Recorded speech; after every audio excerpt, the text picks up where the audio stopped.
Magandang hapon sa ating lahat.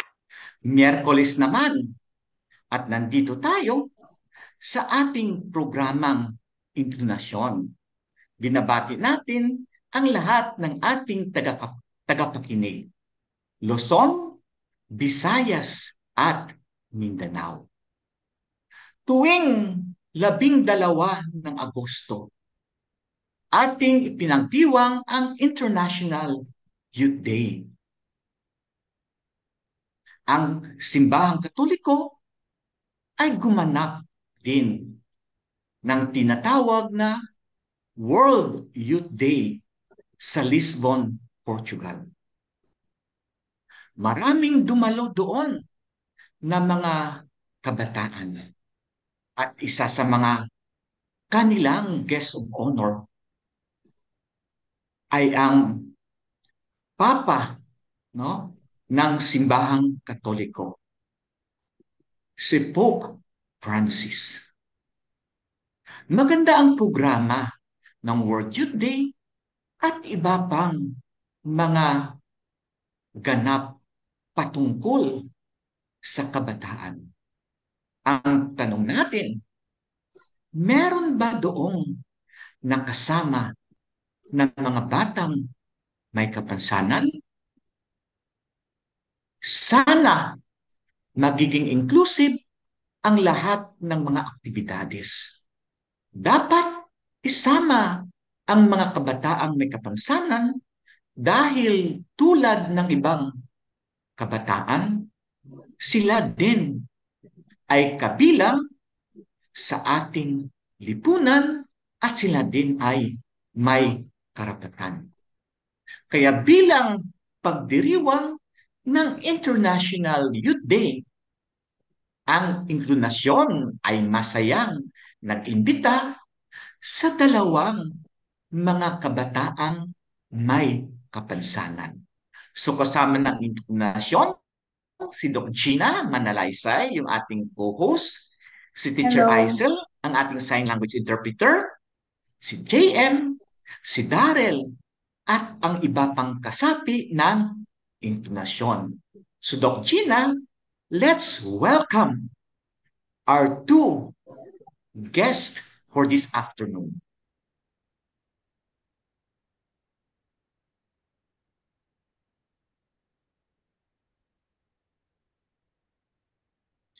Hello. Magandang hapon po sa ating mga ka-inklinasyon. So, ang ating pong first guest ay si Paul Joshua Suba, delegate sa ating 7th ASEAN Children's Forum. Siya po ay currently a first-year college student studying Bachelor of Secondary Education, major in English at the Finma Street, St. Jude College, Manila.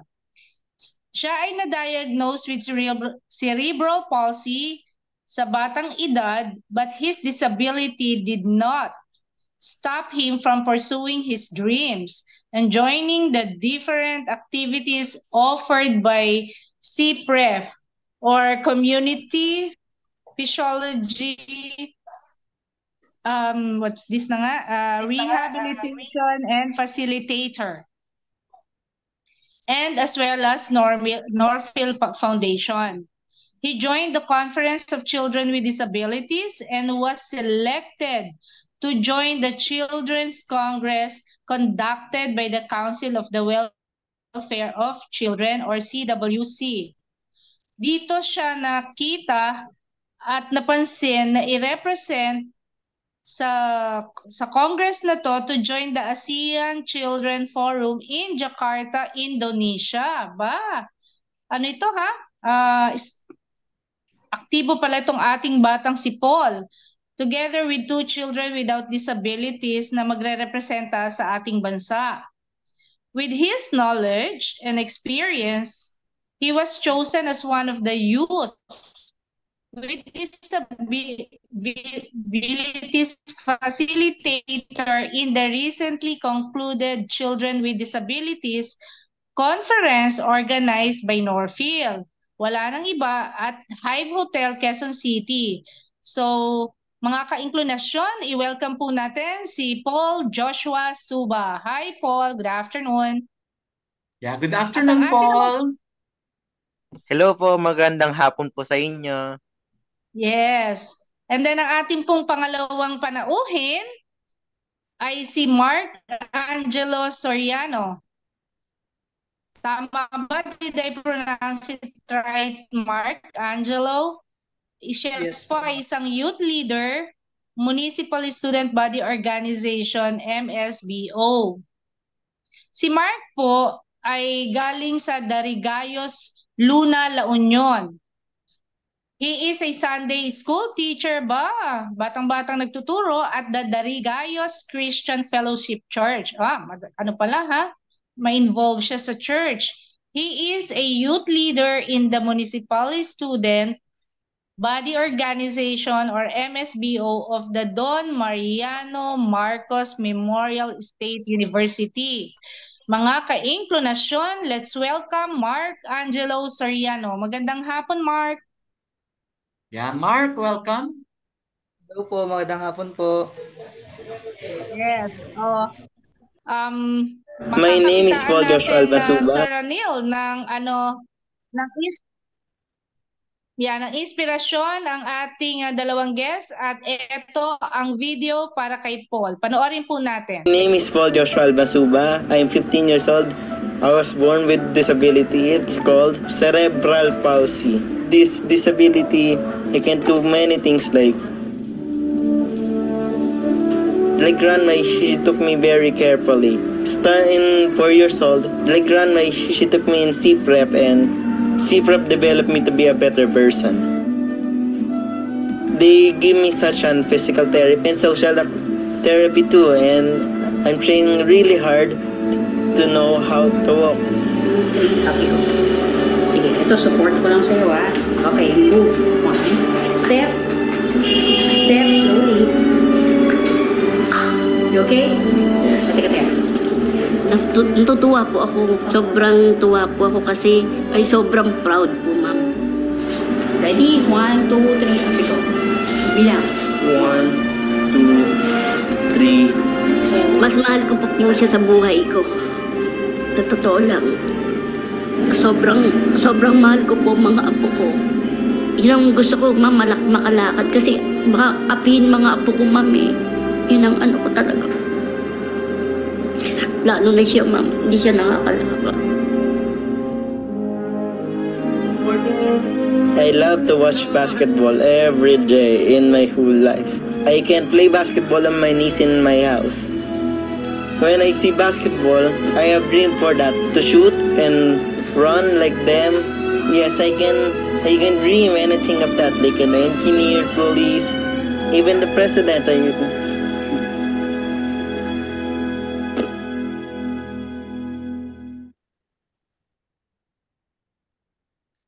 Maraming salamat, no? Ang video na ating napanood, yan ay courtesy, no, ng Liliani Fund, yung donor, no, ng Norfield Foundation, no? Kumukuha sila ng iba't ibang video, no, patungkol sa mga batang may kapansanan ng Norfield Foundation para magbigay ng inspirasyon hindi lang sa mga batang may kapansanan sa Pilipinas, kundi sa buong daigdig. So yung napanood natin, no, ay isang video, no, patungkol, no, kay PJ.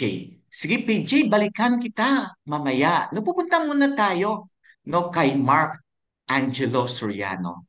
Yeah. Mark, ano yung tawag sa inyo? No, ang tawag sa iyo, no, sa iyong pamilya. Po, Yeah. Ano ang tawag sa iyo? Palayaw ba? tinatawag po nila akong Angel dito sa bahay po. Ba, Angel dahil Angelo. Okay, yeah. So, Angel, no? Kailan nag-diagnose, no? Ang inyong kondisyon, ilang taon ka?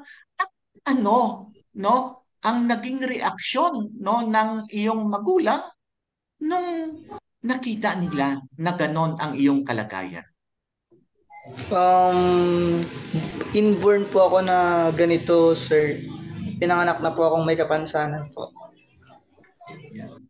So, nakita ka ba ng doktor at sinabi kung ano yung specific mo na kondisyon? Orthopedic disability po. Orthopedic disability. No? So, kailan ka nagsimula na gumamit ng wheelchair? Noong grade 6 po kasi noon wala pa pong wheelchair. Hinahatid lang po ako ng magulang ko gamit po yung sidecar na bike po papuntang school. So, paano ka pumasok no, sa iyong silid-aralan?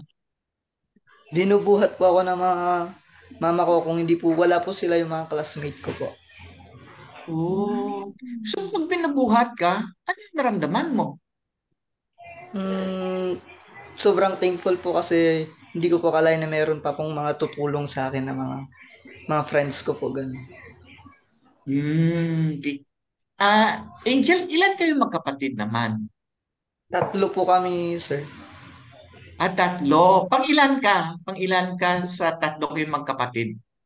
Bunso po.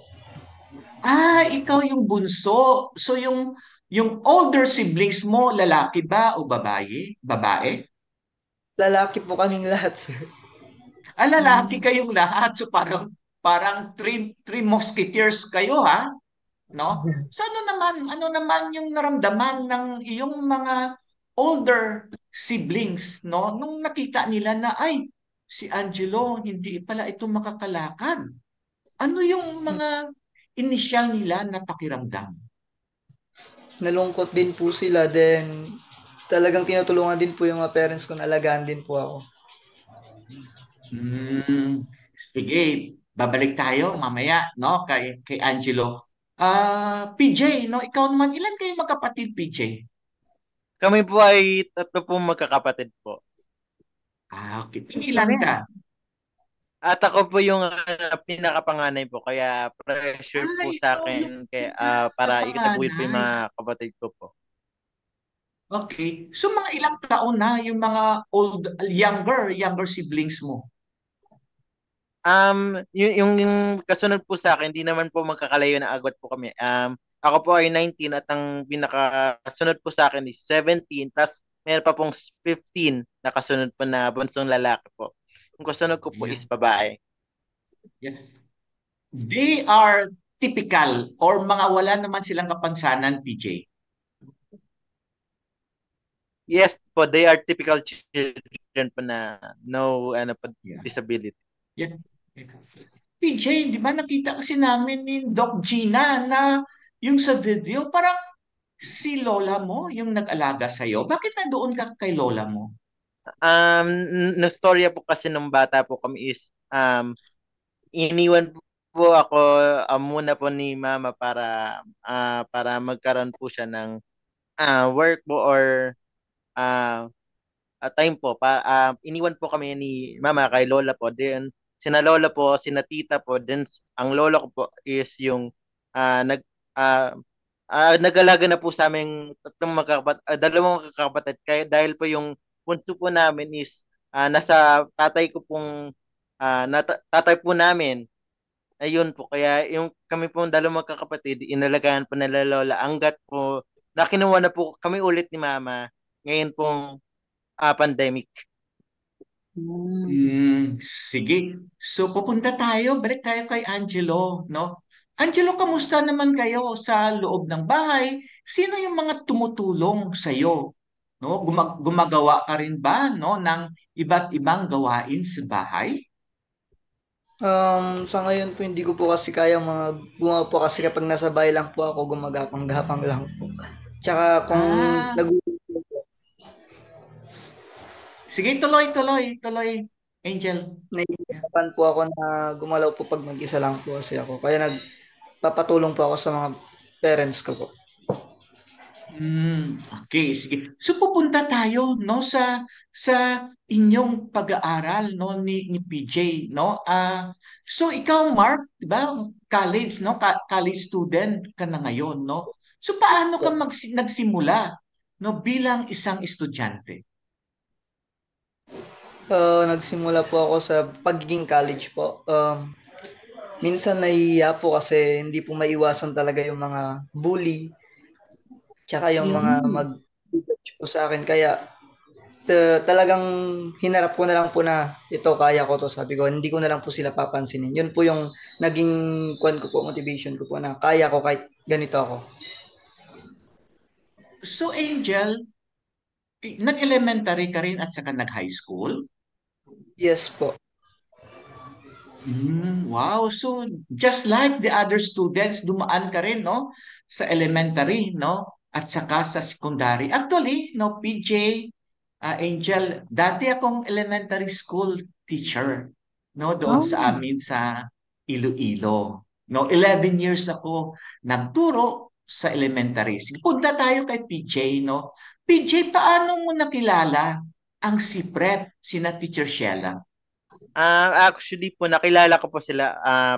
Um, Una po kasi, dinala po ako ni na lola, mama po sa doktor po. Then nalaman po nila na ako po ay merong sakit po, which is po yung cerebral palsy po na nakaapekto sa aking paglalakad po. Then naghanap po ng paraan po para po ako makagamot. Then nakalala po nila mama, nila lola po, si na Ma'am Sheila po, kasi yung dati po nilang office is nasa tabi lang po ng simbahan ng Tondo po. Kaya malapit lang po kami doon.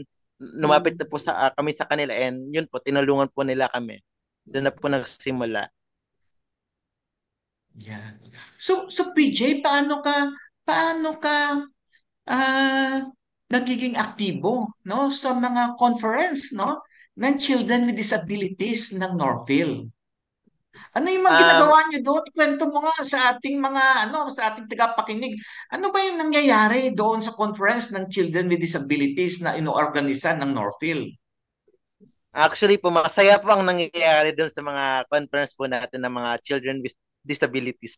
Una po, then nagkakaroon po tayo ng mga seminar po, may mga speaker po na natututo po tayo sa kanilang mga aral po at mga kanilang eksperyensya po na tinuturo po sa atin. Then meron din pong mga workshop kung saan po ay tinatalakay po ang mga bawat issue po ng bawat children with disabilities sa ating lipunan, at naghahanap po tayo ng solusyon sa mga problema po na yun. At huli po, mayroon din po tayong parang kasiyahan po, which mga parang naalala ko po ay nag-ball po tayo noon eh.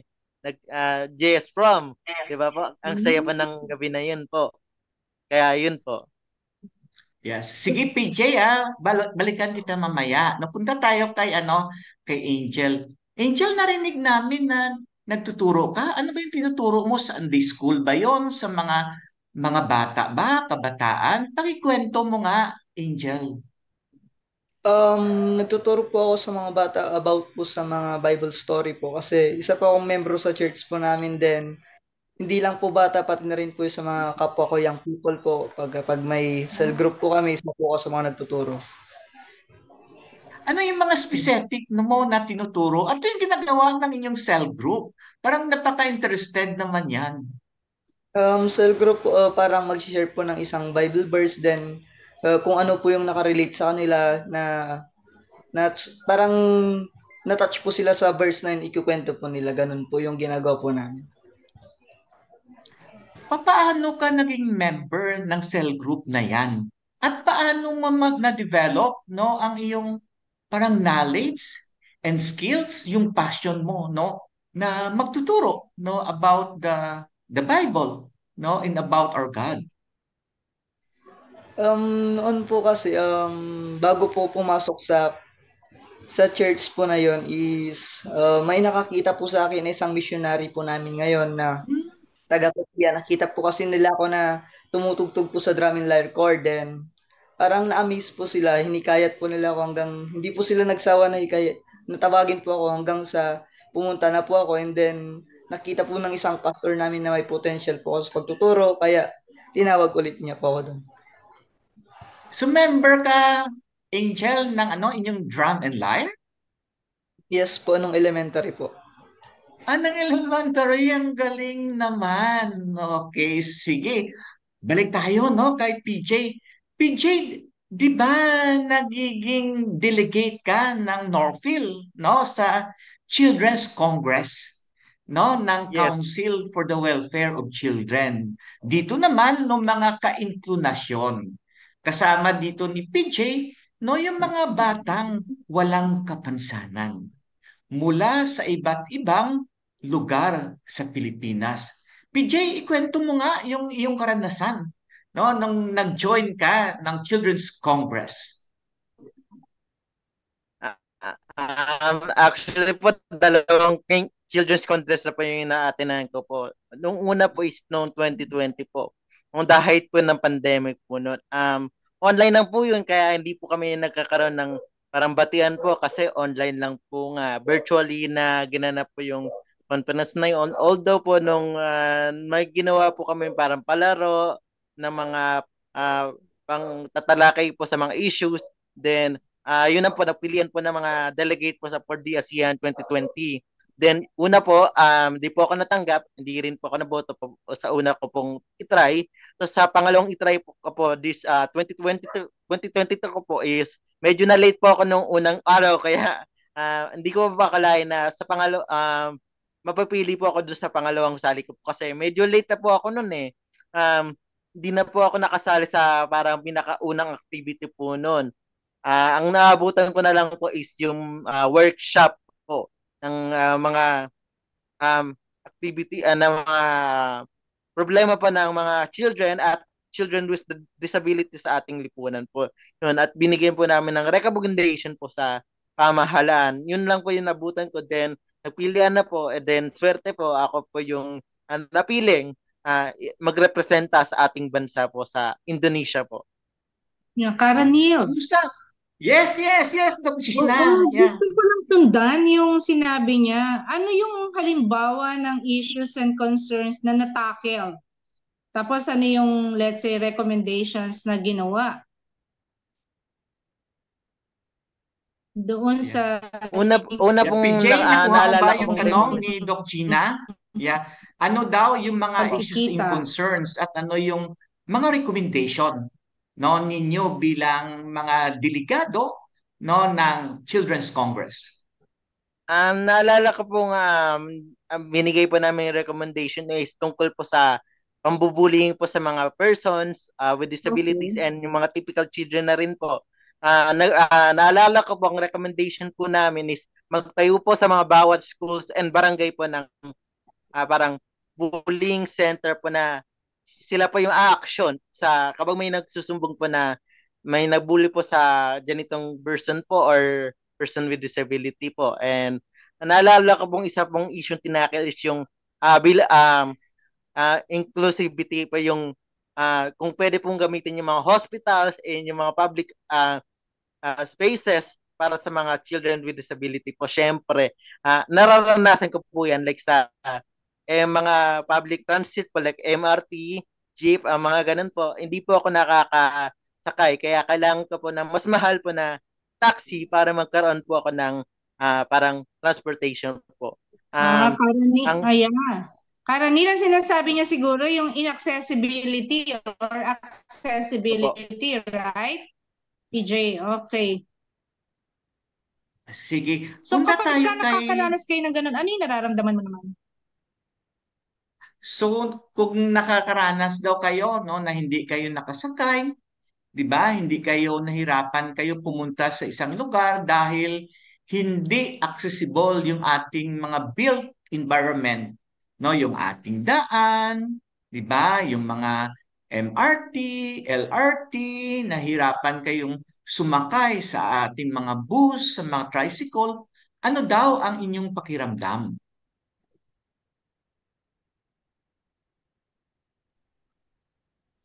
Sa akin po, sir, syempre po nalulungkot po syempre.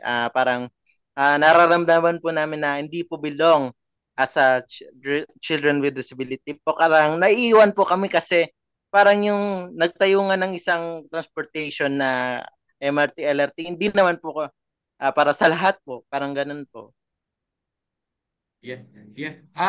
Angel, ikaw naman Angel, anong pakiramdam mo, no?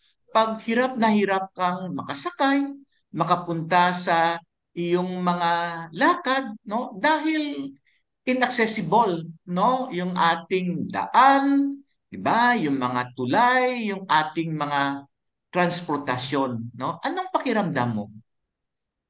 Nalulungkot din po gaya po ng isang kasama ko po na sinabi niya din, yung sinabi niya parang hindi kami belong din, parang nadi-discriminate po kami kasi ginawa po dapat yun para sa pangkalahatan. Pero yun nga po, nahihirapan po kami kaya nalulungkot po kami. Yeah. Doon sa pagtuturo mo, no, ng Bible study, no? Ano naman yung mga feedback ng mga tinuturuan mo? Hindi ba sila naiilang or hindi ka ba na nahihiya dahil ikaw ay gumagamit ng wheelchair at ang mga tinuturuan mo, no? Sila ay mga children without disabilities. Hindi ba yan naapektuhan yung iyong self-confidence? Nung una po, kasi hindi po talaga may iwasan, lalo po yung mga bata, na tatawanan, ganun. Pero nasanay na rin po, then finish ko na lang po yun, then naging confident na lang po ako. Then ginawa ko na lang po yung parang maging inspirasyon na lang po sa kanila na kahit ganito, nagpapagamit po para sa Panginoon. Wala namang mga sinasabi yung kanilang mga magulang, yung kanilang mga kapatid. Ay, yung teacher nyo gumagamit ng wheelchair, ah. 'Di ba? Okay lang ba 'yan? 'Di ba? Wala ka namang narinig na feedback, no? Doon sa mga magulang, doon sa kamag-anak ng mga tinuturuan mo? Or baka Wala na, nahiya lang silang sabihin? wala naman po akong naririnig na ganun. So, ibig sabihin nun, tanggap naman nila na ang teacher, no, ng kanilang mga anak, ng kanilang kamag-anak ay isang taong may kapansanan na gumagamit ng wheelchair. Okay, sige. Punta tayo kay PJ. Interesado kasi ako, Doc Gina, tanungin siya, no? Mm-mm. Paano ka napili, no, bilang delegado, no, ng ASEAN Children's Forum? At ano yung mga naranasan mo doon, no? Kasi ang alam ko, no, ang CWC, no, dahil sa ating advokasya, no, may policy talaga sila doon na ang magiging representante ng Pilipinas ay isang batang babae na walang kapansanan, isang batang lalaki na walang kapansanan, at isang batang may kapansanan. Institutionalize yan. No, dahil sa ating, no, ginawang pag-advocate, no. So PJ, paano ka pinili? At ano yung mga karanasan mo doon, no, sa Jakarta, Indonesia? Um, Actually po, ang pagpili po doon is based po sa performance on the 2 day session po. Mm. Parang tinitingnan po naman kasamaan po natin na mga bata kung ano naging performance po natin sa 2 araw na po yun. Tapos bobotohan po nila sa 3 sekta po kung sino sa babae, lalaki, and yung persons with disability. Ang isa-isa po yan ang pagboto. Isang kategory po sa lalaki, isang kategory po sa batang babae, isang kategory po sa persons with disability. Then po, sa kategory ko po, ako po yung napili, um, ako po yung naboto bilang representante po ng Pilipinas. Then yun po, November po last year, umalis na po kami papuntang Jakarta, Indonesia, na kung saan memorable experience po. Ang nakasama ko po dyan is, by the way, si Miss Rayan Suras po ng Safe Rep. Ay po ma'am, miss you na po. Yun nga po, super nakaka-happy po yung experience po namin ni Ma'am Rhea doon. Nakakamit ng mga ibang lahi po na kasama po namin, typical children and other children with disability. Pero nakakalungkot po na konti lang po kaming children with disability po doon. And yung mga ibang bansa po, hindi po nagdala po ng isang delegate na children with disability. Konti lang pong bansa ang pumili po ng with children with disability. Yun lang po yung nakakalungkot. Pero ang masaya po is nagkaroon po ng mga parang workshop din po na mga parang field trip po. Pumupunta po kami sa bawat lugar po sa Indonesia and may mga speaker din po na nagsasalita doon. And yun nga po, pero nakikita ko po doon is di po accessible ang mga lugar din sa Indonesia. Pero ang na-feel ko mas PJ, pareho lang pala Opo. sa Pilipinas, hindi din lahat accessible. Hindi rin po accessible, pero ang masasabi ko lang po is maswerte pa rin po tayo kasi natatamasa ko po ang karapatan ko po bilang children with disability po kaysa po dun sa mga children with disability sa Indonesia, kasi po yung mga batas po nila and yung mga other buildings po nila talagang hindi pa talagang accessible, as in yung iba walang rampa po, agdan lang po, kaya nahirapan po kami sa minsan po kapag walang rampa, inaakit po ako. Kaya yun po, maswerte pa rin po ang Pilipinas. Kumbaga, Okay, sige. karamihan May katanungan ka ba kay PJ at saka kay Angel, Doc Gina? Yeah, kanina ko pa nga ang gustong itanong. Kaya kumbaga sinasabi mo, PJ, na parang mas accessible ang ating mga malls, ang ating mga pasyalan. So ang talaga na lang hindi sa atin ay ang 'di ba, transportasyon. Tama ba ako doon? Yes po, mas accessible po tayo sa yung mga public spaces na yan kaysa po sa mga saan napuntahan ko pong lugar sa Parang Indonesia. swerte pa ata yung mga persons using wheelchair sa Pilipinas, Doc Gina, no? Compare sa ibang ASEAN countries. In fairness din, experience ko, tama yung sinasabi ni PJ. So, kay Mark, meron lang akong gusto, 20 years old ka na, tama ba ako? Yes po, ma'am. Oo. Sa pinagdadaanan mo, kasi ako, I'll be honest, 7 long years ako nakaramdam ng depresyon. Kahit nag-a-advocate na ako noon, Karanil, nakasakasama yung ating mga co-advocates, dumadaan ako doon. Meron ba yon na sumagi sa isip nyo na kayo ay na-depress, gusto na lang magkulong, ayaw na lumabas? Tapos kung naramdaman nyo yon, ano na yung ginawa nyo naman sa sarili nyo para ito ay malabanan? Okay, kuha Yes, ba Mark. yung tanong ni Doc Gina? No, sumagi ba sa isipan nyo na mag-self-pity na wag na kayong lumabas, no, dahil sa inyong kondisyon? Sige, si Angel muna. Hindi po talaga maiiwasan yun. Naranasan ko na rin po yun. Way back nung grade 7 po ako. Na-bully po, and yung feeling na ayaw ko na lang po pumasok kasi bully dito, bully doon. Then, nakakulong na lang po ako sa kwarto ko. Then, ang ginawa ko na lang po, nilibang ko na lang po sarili ko doon. Then, doon ko din po na-discover yung isang talent ko din po na binigay po siguro ni Lord. Ano yung talent Ano na yung yun? talent na yon? Anong talent na yon, Angel? Yung paggagawa po ng mga tula po. Gumawa ng mga tula. Mamaya, ingan natin siguro ng sample na tula si Angel. Okay, sige. Yes. PJ, ikaw naman. Siyempre po, katulad din po ng sinabi po niya, hindi po yung maiiwasan. Siyempre po. Pero sa akin po, self-pity lang po.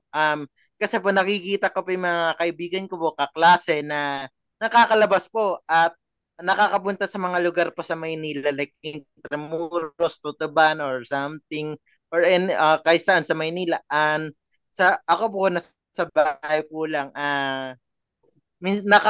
Nalulungkot po ako sa tuwing hindi po ako nakakasama sa mga gala ng aking tropa. Kasi ako po is marami pong kaibigan, many circle of friends po. And nakakalungkot po tuwing hindi ko po sila nakakasama. Doc Gina, may mga katanungan ka pa? Oo, meron. Yung familiar naman kayo sa Sangguniang Kabataan? Opo. Yes. Meron na ba kayong partisipasyon doon? Opo. Nakapag-participate ba kayo sa mga iba't ibang mga aktibidades ng SK? Nakapagboto ba kayo? Ini-include ba yung mga kabataang may kapansanan, no, sa iba't ibang aktibidades, no, ng Sangguniang Kabataan? Meron ba kayong karanasan doon, Angel? Sa ngayon po sa SK Kagawad, ngayon lang po ako makapagboto po doon, then aspiring SK Kagawad po. Wow! So tatakbo ka as SK Kagawad? Angel? Wow, good luck. Karen nila, Magkakampaign kami sa timing iyo. pala yung Okay. tanong ko. Okay, PJ, ikaw naman, kamusta? Kamusta yung karanasan mo sa SK? So far po, hindi pa po ako nakakasali po sa mga aktibidades po ng SK dahil po sa Manila po lahat ng parang pinakarehistro ko po, then lumipat na po kasi kami Taguig din. Dito po sa Taguig, hindi ko po alam kung meron pong mga aktibidades po yung SK. Kaya nahihirapan din po sumali po doon sa Sangguniang Kabataan. Pero po kung nandun lang po kami sa Manila, naiisip ko rin po sumali sa mga activities po ng SK. Pwede nga po tumakbo ng chairman kung nasa Manila lang po ako, pero yun nga po. Bakit naman sa Actually, no, Maynila? PJ, maganda din yung programa, no, ng Taguig City, no, when it comes sa youth, no, including persons in youth with disabilities, no, kaibigan namin diyan ni Doc Gina, yung yung PIDAW head, no, si Sir Larry Supas, si Larry, no. Sir Larry, hi, no, sana magiging aktibo diyan, no, sa sa lungsod ng Taguig si PJ kasi iniimbita din ng Norphil, no, ang mga children with disabilities from Taguig na sumali sa mga iba't ibang consultation, no, ng children with disabilities, no. Angel, ikaw naman, no, kamusta yung pag-aaral mo sa DIMSU? 'Di ba? Ang DIMSU ay isang state university, no, mga kainklinasyon. Yes po. Mabuti naman po din. Doon ko po naranasan na talagang respect po sila sa akin din. Wala pong kumukutya doon po. Wow, galing naman. Wala talagang kumukutya. Very helpful yung mga taga-DIMSU. Oh, okay. Yung DIMSU mo, Angel, saang campus ka? Sa Mid-La Union campus po. Kasi may iba't ibang campus, mga kainklinasyon ang DIMSU. Meron I think yung main campus nila ay sa Ilocos Norte, no? Napuntahan ko na yon, no? Yung DIMSU, no? Ikaw naman, PJ, di ba? Congratulations, PJ. Kagagraduate na lang to ni PJ, Doc China. At meron siyang, parang may nakita ko ata, PJ, may medal ka? May medal ka? Nung nakarang araw lang si PJ na graduation, Doc China. Ikwento mo nga sa amin, PJ. Nung Sabado lang po, graduate po ako ng with honors po. With the highest honors po actually. Gold medal po ang natanggap ko po. Graduate po na ako ng STEM mula sa PCCR and naganap po yung graduation po namin sa PICC po. Wow! Yan yung picture na kinuha ko na ilagay sa ating poster, no? Yung picture ni PJ sa PICC. Opo. Yan. So, Gina, may iba ka pagkatanungan sa kanila? Neil, meron na interesado ko dahil papasok sa politika si as SK, chairman mismo or one of the kagawads? Angel, ano yung i-file mo na na candidacy? Kagawad ba or SK chairman? Kagawad po. Kagawad, ano naman ang iyong plataforma? Para pagkakataon mo na, you're on national scope. So ano yung plataforma mo, Angel? Yung magbigay po ng mga parang inspirasyon po sa kanila na kahit na ganito po yung isang tao, kaya pong lumaban, then ipakita po yung kagaya po ng isang bayani natin na si Apolinario Mabini po. Yun po yung isang inspirasyon ko po, nagayahin siya na magbigay ng magandang impluwensya po sa kanila. Alam mo, Karanil? No? Yes. Kasi, gusto ko lang kuhanan ng opportunity na to. Siguro 1-2 minutes lang. Ang Mabini Philippine Network ay bumubuo ng mga youth with disabilities at na isa per province ang tinatarget natin, and we have 81 provinces, right? Sa totoo lang, hirap na hirap kaming makakuha ng mga youth with disabilities. Siguro itong ating dalawang to, pwede nating isama, no? Ang purpose po ng pagbubuo, Pwede. yes, Oo. ang purpose is para kayo ay yung first two online will be parang getting to know and then introduction of the program. And then yung second ay may face-to-face din. Under NCDA, roof, Karanil. So, yun. Bigla ako naging excited. Sabi ko, hala, buti na lang ako naging co-host, di ba? So, na-promote pa. Yeah. O, yung mga nanonood, Guys, baka may no? interesado kayo dyan. Nasa 30 pa lang yung natatawagan namin. So, mga 50 pa yung ating bubunuin. Okay, sige. PJ, Angel, no? Actually, dati akong kagawad, no? Ng Hmm. Kabataang Barangay, KB pa noon, no? I'm very active, no? Doon sa aming barangay. At marami talaga kaming ginagawa, no? Pero, no? Bilang, no? Pag nagtumakbo tayo, no? Na kagawad, may mga basic tayo na dapat alamin, no? At Angel, no? Hindi lang kasi yung kabaitan, no, ang kwalifikasyon, no? Dapat marunong ka din, I'm sure marunong kang sumulat, 'di ba? Marunong kang gumawa ng resolusyon, no? Marunong kang gumawa ng simple na letter. Marunong kang gumawa ng project proposal. At marunong ka makipagbalitaktakan, no, sa kasamahan mo sa konseho. No, yan yung mga basic, no, na dapat magkaroon, no, ng knowledge and skills, no, ang ating mga barangay official, no. So pag tumakbo tayo kahit anuman posisyon, no, sa ating pamahalaan, pag-isipan natin, no? Ready na ba tayo? Meron ba tayong, no, sapat na kaalaman at kasanayan, no, para magiging opisyal, no, ng ating barangay or ng ating munisipyo? Doc Gina, parang may mga katanungan ka pa sa kanila.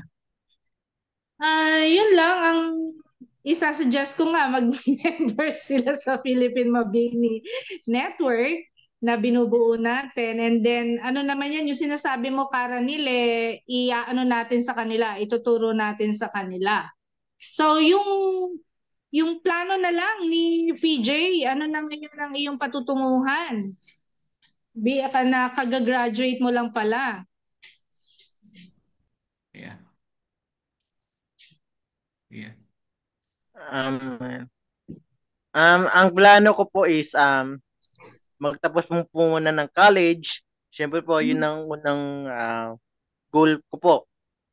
Katapos ng college, din po, magtuturo po ako sa mga schools po sa Manila. Kasi po, yan yung children's union ko po na magturo po sa City of Manila po. Makagive back po sa city na nagbigyan po ako ng magandang edukasyon po. Yeah, congratulations ulit. Yeah, babalik sila mag-give back, no? Angel, no? DIMSU is a state university, no? Maliban doon, no, sa libreng edukasyon, no? Ano pa yung mga natamo ninyo? May naitulong ba yung ating pamahalaan sa inyo at sa mga kapwa ninyo, mga kabataan na may kapansanan? Sa ngayon po sa DIMSU po kasi parang ako lang po yung taong may kapansanan po doon. Tsaka po kasi yung isang teacher po namin is binigyan po ako ng isang magagamit ko po na wheelchair po. Wow, okay. Yeah. PJ, ikaw naman, may mga natanggap ka ba na tulong sa pamahalaan? Marami po. Bukod po sa magandang edukasyon po ng sa eskwelahan, meron po silang nabigay po na allowances na pinibigay po sa akin ng mga gifts po. And naalala ko po nung 2019 po yung Alumni Association po ng aking school, which is Tondo High po, na sikat po dahil doon po dumaduate yung nung mayor po namin na si Yorme Isko Moreno po, ay tinulungan po ako na bigyan ng wheelchair po at the same time patayuan po yung eskwelahan po namin ng elevator po para po hindi na po ako mahirapan sa pag-akyat taas po sa pag-akyat pa ba po sa Tondo High po kasi apat na palapag po yun. So maraming salamat po sa mga member po sa Tondo High and kay Yorme Isko Moreno po. So PJ, meron na ngayong elevator doon sa Tondo High? Yes po, meron na po. Wow! Nagagamit na po ng mga Pala. ibang persons with disability. Yeah. Angel, kamusta naman dun sa DIMSU? May accessible ba yung mga classroom? May mga elevator din ba doon? May mga walkways? May signages ba para sa mga gumagamit ng wheelchair tulad mo? Noong nag-enroll po ako doon sa building po namin, parang hindi ko po inasahan na talagang may yung bagong pinapatayo po nila is parang sinadya po talaga sa akin kasi may elevator daw po. Kaya nagulat din po yung sabi nila, parang sa'yo talaga itong department na to kasi ito yung tamang kinuha mo kasi may pinapatayo tayo na bagong building din meron itong elevator, sabi po nila. Kaya na-amaze din po ako. Anong course mo nga, Angel? AB English po. Supposed to be AB English. Yeah. PJ, ikaw parang AB English ka rin, PJ? BSED English naman po. Wow! Parang magagaling to $1 pa na itong ating mga guests ngayon. Mag-English, no? Okay, sige. So may mga may mga katanungan, no? May mga katanungan din, no, sa ating mga taga-subaybay, no, sa FB page natin, no? So yung mga katanungan nila, no, ano ang inyong, no, mga gustong ipahayag, no, sa ating mga local officials? Halimbawa, no, pag makaharap niyo sila, no, ano yung gusto niyong sabihin sa kanila?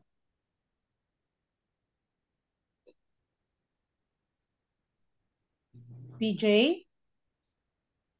Ang masasabi ko lang po, dapat po nilang bigyan pansin ang aming mga problema kasi po marami pong kinaharap na problema po ang aming sector po, which is po yung mga kabataan na may kapansanan po. Bigyan po kaming pansin, sana po maging inklusibo po ang bawat or accessible po ang bawat lugar, transportasyon sa buong, hindi lang po sa aking syudad ng Maynila, kundi sa buong bansa na po. Yes. Yeah. Ay, tanungin ko lang si Angel. Angel, nakakatanggap ka rin ba ng educational assistance? Financial assistance? Scholar po ako sa isang private po na Open Heart Foundation po. Sumaliban sa libre ang DIMSO, scholar, no? Scholar pa rin si Angel, no, sa isang foundation, yung Open Heart Foundation. Okay, so, what sige. Ang sa government mismo? Sa gobyerno ba may natatanggap ka na tulong? Ay, opo, nakatanggap po ako nung last week lang po. Anong natanggap mo? Siguro si Miss Jen yung nagbigay ng tulong sa'yo. Kasi Persons with Disability Affairs Office, so si Miss Jen Garcia dyan. Hindi ko alam po alam. Sino nagbigay? Angel?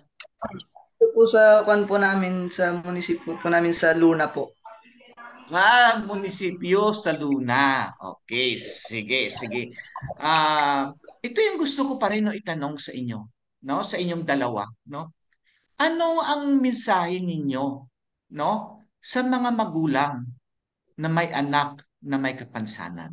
No? Sino bang mauna? PJ, anong mensahe mo no sa ibang mga magulang na may anak na may kapansanan? Simple lang po, wag po silang sukuan. Kasi alam po naman po Mm. natin kahit ganyan po sila, kahit mayroon po silang kapansanan, ay dapat po silang mahalin at bigyan ng pansin at alaga na kanilang kinakailangan kasi ah, di naman po sa pag-ano, tao pa rin yan. Anak pa rin yan. Anak nyo rin po yan. Kailangan pong bigyan ng pansin at huwag sukuan kung ito man ay sa feeling nila ay nagpapahirap sa kanilang buhay. Huwag po nilang um, iparamdam po sa kanila yun. Bagkus, bigyan po sila ng pag-unawa at pagmamahal po para magkaroon po sila ng motivation po para tumayo sa kanilang sariling paa po. Yun lang po. Yeah, thank you, PJ. Angel, no? Ano yung mensahe mo sa mga sa mga magulang no na may anak na may kapansanan? Gaya nga po ng sinabi po ni PJ, wag pong sukuan. Then ipakita po sa kanila yung mahalaga po sila. Kapag isip mo na hirapan ka, how much more po sa kanilang anak na person with disability po. Mas lalo po sila. Kaya wag po nating susukuan, bigyan ng pansin tsaka halaga po. Yun lang. Yun, Karanil. Sige. Meron lang ako isang dagdag, hindi ako mapakali dito eh. Kasi nakita ko kanina, puro involvement nila is for youth without disability. What about involvement sa mga youth with disability like you? Meron na ba? Na isang organisasyon halimbawa? Yeah. Kahit sino sa inyo? Angel or PJ? Sa C-Prep po sa amin po, kami po ang member ng, lahat po kami ay meron pong kapansanan. Kaya yung mga natutunan po namin sa Norfield, pili po namin, binibigay po din po sa mga kasamahan po namin sa C-Prep para bigyan po din po sila ng lakas at kumpiyansa po upang magkaroon din po ng boses po sa lipunan. Yes. And ikaw, Angel? Meron din po dito po sa munisipyo namin, may organization din mga person with disability. Yeah. So, Thank you, kasali Karanil. ka doon. Kasali ka doon, Angel, doon sa organization ng persons with disabilities. Opo. Yes. Sige. Congrats So, to the both of you. sa ano naman sa mga kabataan naman no na may kapansanan, ano ang iyong mensahe sa kanila? Yeah, Angel, ikaw naman mauna. Ano yung mensahe mo sa mga kabataang may kapansanan? Ang mensahe ko lang po sa gaya kong may kapansanan, wag pong susuko, tuloy lang po sa laban. Yun lang po. Okay. Sige, PJ, ikaw naman. Nga din po sumuko sa buhay kahit na po nahihirapan na po tayo dahil sa ating kapansanan, wag din po tayong umisip or mag-isip na sumuko po dahil iniisip ko po yan, isa po yung losers mentality po na sumuko po. Kaya patuloy lang po lumabas sa buhay po at magtiwala lang po sa sarili po nila. Alam naman po natin mahirap ang buhay ng pagiging taong may kapansanan. Kaya po kailangan po natin buo ang tiwala sa ating sarili na makakaya natin at kaya natin baguhin ang ating bansa, lipunan sa pamamagitan ng ating mga boses, sa ating mga gawa at sa ating mga iniisip. Kaya wag po silang maya na i-reach out ang boses nila kahit po sila ay may kapansanan po. Yun lamang po. I-follow up ko yun, PJ, no? Ano ang iyong vision? Ano yung tinatanaw mo balang araw, no? Para sa mga bata at kabataang may kapansanan. Ito na po, isang malaking po sana. Sana po ay sa Pilipinas po ay buo na po or inklusibo na po ang ating mga pasilidad, ang ating mga transportasyon at iba pang mga bagay para po sa aming batang may kapansanan. Tandaan po nila, hindi lang po sila ang tao sa Pilipinas, kami rin po ay bahagi din po nito. Yes, well said. Okay, yeah. Jello? Angel? Yes po. Yeah. Angel, ano yung dream mo? Ano yung dream mo sa mga bata at mga kabataang may kapansanan? Gaya po ng sinabi niya na dapat din po maging accessible po yung transportation, especially po yun kasi talagang nahihirapan po talaga kami, lalo na po sa transportation kung may gusto kaming puntahan, hindi po accessible. Kaya dapat po pantay-pantay po dapat. Yes, well Okay. said. Doc Gina, may sasabihin ka sa kanila? Hindi lang, na-inspire lang ako sa kanila kasi we are looking, di ba, for future advocates and leaders sa ating bansa. So, andito kami. Pwede nyo kaming kontakin para lang i-guide kayo. So, wag kayong susuko. Sabi nyo, hindi kayo susuko, ha? Wag magpapadala sa depression, ha? Okay, guys? Thank you very much. Yeah. Nakalimutan ko. Gusto kong itanong. No, PJ, Angel, I'm sure nakikinig ngayon yung ating mga taga-National Council on Disability Affairs, Disability di ba? affairs. PJ, bumisita ka ba doon sa NCDA? Meron ba kayong mensahe, no, sa mga taga-National Council on Disability Affairs? Opo, actually po, nandun po ako nung nakaraan. Nung nakaraan ban lang po, marami po ako nakilala doon po. Ang message ko lang po sa kanila, pagpatuloy lang po nila yung laban po nila. Kasi laban din po namin yun bilang tamay kamansanan. Tuloy lang po para magkaroon na po ng pantay po na pagtingin para po sa amin. Yun lang po. Yes. Yeah. Angel, ikaw, may gusto mong sabihin sa National Council on Disability Affairs? Tuloy lang po sa laban kasi gaya po ng sinabi niya na laban natin to. Okay, sige, no. Actually kanina, no, nag-attend ako, no, ng isang konferensya. No, ito ay konferensya ng mga NGO, no, sa Asia Pacific, no, at nakausap ko doon ang miyembro, no, ng UN Committee on the Rights of the Child. No, actually sila yung nagre-review ng implementation ng UN Convention on the Rights of the Child. No, so we explore possibilities, no.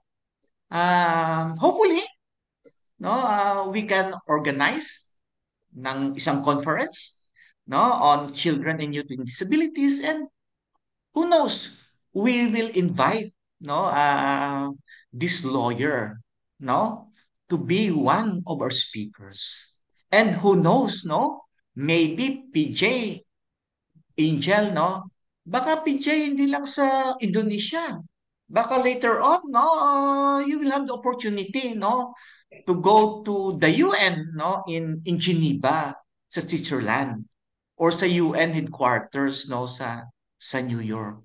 No, ako, I had the opportunity, no, ako rin kasama kami ni Dejeron, no, pumunta kami sa Geneva, Switzerland, no, to observe, no, kung papaano, no, ang constructive dialogue between the state party, no, and the UN committee, no. Maybe, no, let's dream, no, later on, no, who knows, no, Right, a Karen, child who or a knows? youth with disabilities, no, will have the opportunity, no, to meet other children and to visit, no, some headquarters of the United Nations, no. Si PG parang ready na to yung kanyang passport kasi nakalabas na eh.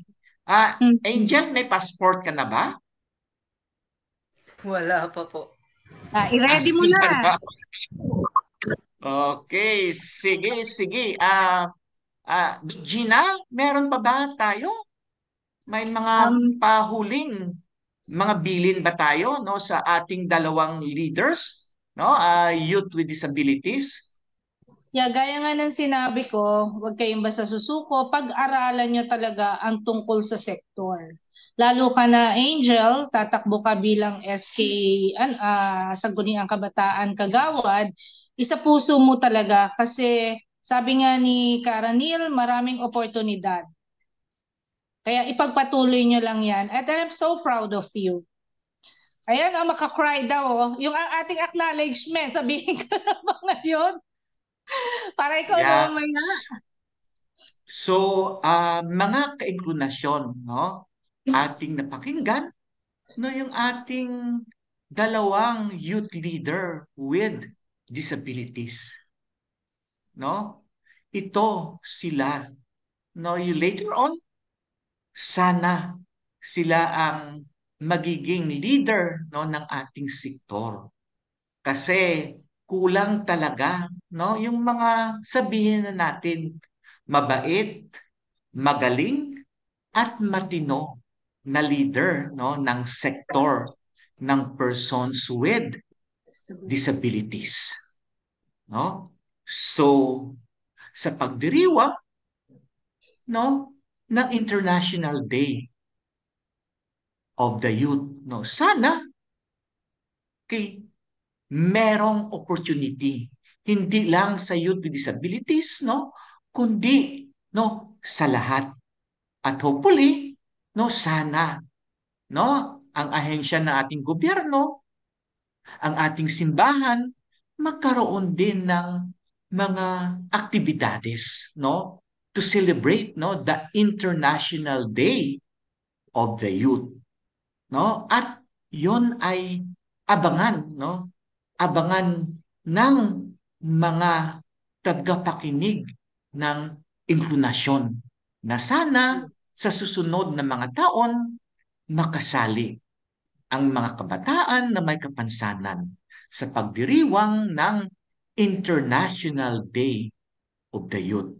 So maraming salamat, no? Abangan, no, ang susunod na episode sa susunod na Miyerkules, no? Dito lamang sa inklusyon. At sinasabi natin, inklusyon, inklusyon, now na. Now na.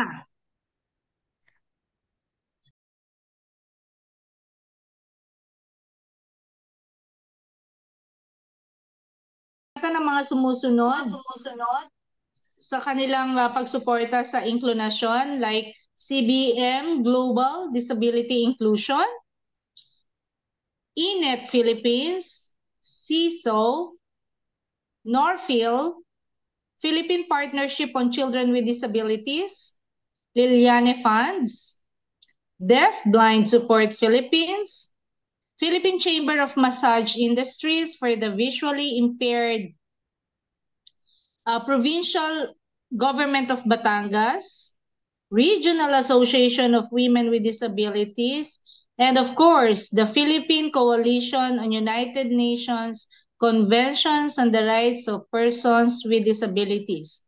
Karanil, magandang hapon sa iyo at maraming salamat. Maraming salamat sa ating lahat at sa lahat ng ating mga taga-subaybay.